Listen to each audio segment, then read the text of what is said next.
আসসালামু আলাইকুম দর্শক, দেখতে পাচ্ছেন আপনারা ভিডিওতে একটি পোকা। এটি হলো মূলত লেদা পোকা। এটি আমাদের সূর্যমুখী ক্ষেতে লেগেছে।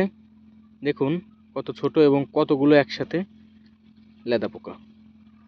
তো এটি মূলত পাতা থেকে রস চুষে খায় এবং পাতা গাছ নষ্ট করে ফেলে এবং সূর্যমুখী যে হেড এটিতে তারা আক্রমণ করে এবং ক্ষতি সাধন করে।